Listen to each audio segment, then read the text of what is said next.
Assalamualaikum warahmatullahi taala wabarakatuh. Apa kabarnya kalian? Semoga kalian dalam keadaan sehat walafiat ya. Baik, ketemu lagi dengan saya.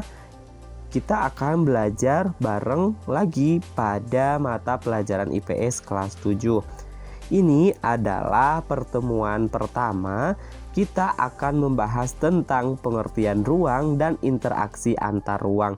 Sebelum memulai pembelajaran, mari persiapkan terlebih dahulu bukunya dan ballpointnya. Dan jangan lupa berdoa terlebih dahulu. Untuk selanjutnya, bantu support channel ini dengan menekan tombol subscribe terlebih dahulu dan aktifkan tombol loncengnya. Selamat belajar. Adapun kompetensi dasar 3.1 yaitu memahami konsep ruang, lokasi, distribusi, potensi, iklim, bentuk muka bumi, geologis, flora, dan fauna, dan interaksi antar ruang di Indonesia serta pengaruhnya terhadap kehidupan manusia dalam aspek ekonomi, sosial budaya, dan pendidikan. Adapun tujuan pembelajarannya yang pertama yaitu akan menjelaskan pengertian konsep ruang. Yang kedua akan menjelaskan pengertian antar ruang. Yang ketiga menyebutkan contoh interaksi keruangan antar wilayah di Indonesia. Yang keempat menyebutkan contoh interaksi keruangan yang terjadi di wilayahnya. Dan yang terakhir menjelaskan kondisi saling bergantung yang diperlukan untuk terjadinya interaksi antar ruang.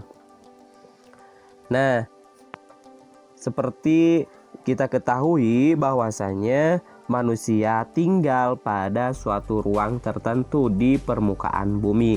Masing-masing ruang memiliki karakteristik sendiri yang berbeda dengan tempat lainnya.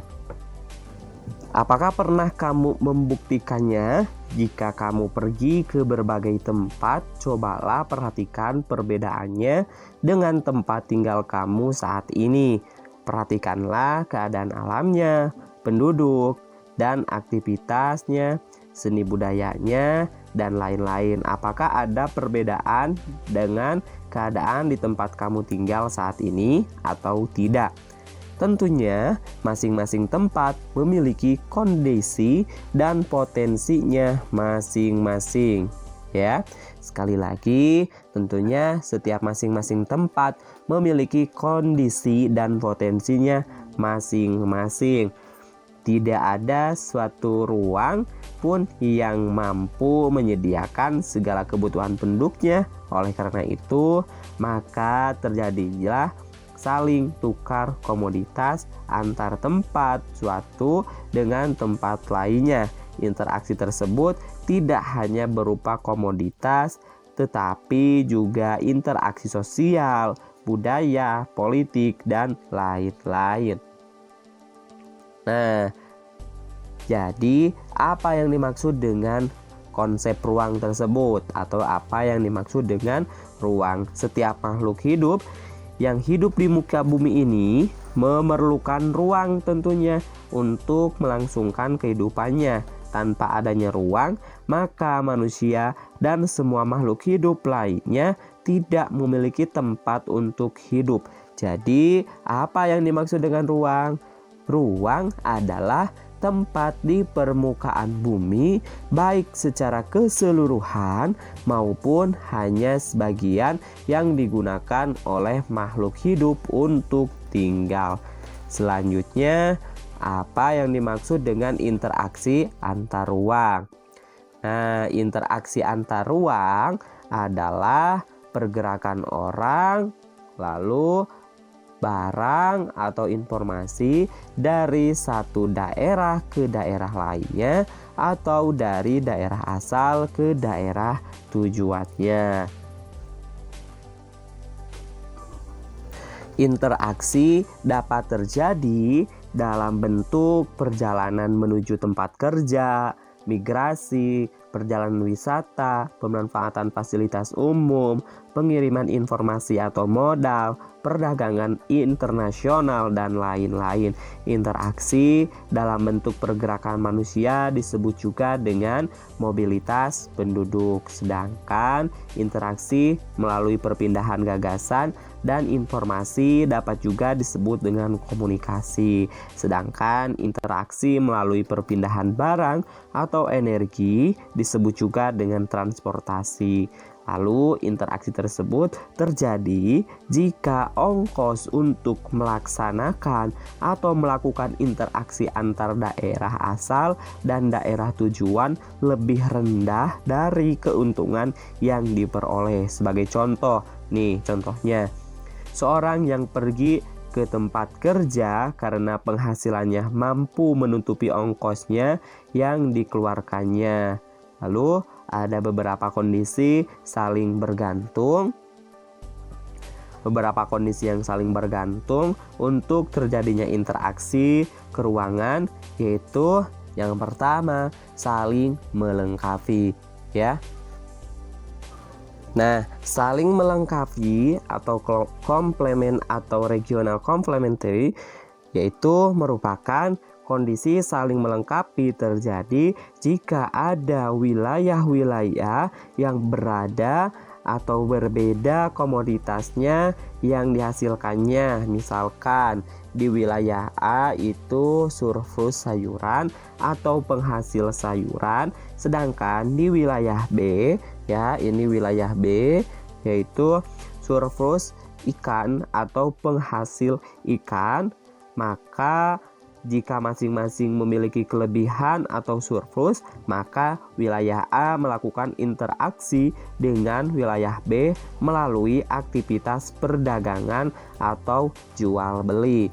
Jadi dari wilayah A pasti membutuhkan ikan, sedangkan dari wilayah B tentunya membutuhkan sayuran. Jadi kedua wilayah ini melaksanakan jual beli, ya, karena saling melengkapi. Yang wilayah A kekurangan ikan, sedangkan wilayah B kekurangan sayuran. Jadi kedua wilayah ini saling melengkapi.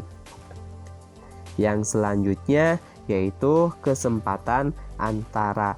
Nah, kesempatan antara atau intervening opportunity yaitu kesempatan antara merupakan suatu lokasi yang menawarkan alternatif lebih baik sebagai tempat asal maupun tempat tujuan. Maka jika seseorang akan membeli suatu produk, maka ia akan memperhatikan faktor jarak dan biaya untuk memperoleh produk tersebut. Salah satu contohnya, nah di wilayah A ini, wilayah A biasanya membeli ikan ke wilayah B. Namun kemudian diketahui, ya, ada wilayah C. Wilayah C yang lebih dekat dengan ongkos transportasinya juga lebih murah. Nah, maka para pembeli ikan dari wilayah A akan beralih membeli ikan ke wilayah C. Akibatnya interaksi antar wilayah A dengan B melemah, ya. Jadi yang dimaksud dengan kesempatan antara itu merupakan suatu lokasi yang menawarkan alternatif lebih baik sebagai tempat asal maupun tempat tujuan. Nah, karena di wilayah A itu lebih dekat, ya, lebih dekat untuk membeli ikannya itu ke wilayah C, yang biasanya tadinya itu wilayah A itu membeli ikan itu ke wilayah B, maka untuk mempertimbangkan ongkos transportasi, wilayah A membeli ikannya itu pergi membelinya ke wilayah C. Makanya untuk wilayah A dengan wilayah B itu interaksinya itu melemah. Dikarenakan kenapa bisa melemah? Karena jarak tempuh dari wilayah A ke wilayah B itu memakan ongkos yang banyak, ya, ongkos transportasi yang jauh juga memakan biaya yang banyak. Nah, yang selanjutnya yaitu kemudahan transfer. Maksud dari kemudahan transfer itu pengangkutan barang atau juga orang memerlukan biaya tentunya ya. Biaya untuk terjadinya interaksi tersebut harus lebih rendah dibandingkan dengan keuntungan yang diperoleh. Jika biaya tersebut terlalu tinggi dibandingkan dengan keuntungannya, maka interaksi antar ruang tidak akan terjadi. Lalu, kemudahan transfer dan biaya yang diperlukan juga sangat bergantung pada ketersediaan infrastruktur atau sarana dan prasarana yang menghubungkan daerah asal dengan daerah tujuan. Maka jalan yang rusak dan sulit untuk dicapai akan mengurangi kemungkinan terjadinya interaksi karena biaya untuk mencapainya juga akan lebih mahal. Sebagai contoh, seorang akan menjual sayuran dari wilayah A ke wilayah B, namun jalan menuju wilayah B mengalami kerusakan sehingga tidak bisa dilalui. Akibatnya, orang tersebut tidak menjadi jual sayuran ke wilayah B ya, karena ini jalannya itu rusak dan sebagainya, sehingga terhambat untuk menjual sayuran dari wilayah A ke wilayah B, meskipun wilayah B itu minus sayuran atau kekurangan sayuran seperti itu. Baik, terima kasih. Kami akhiri untuk pembelajaran pertemuan pertama ini. Semoga bermanfaat dan sampai ketemu di video pembahasan selanjutnya. Assalamualaikum warahmatullahi taala wabarakatuh.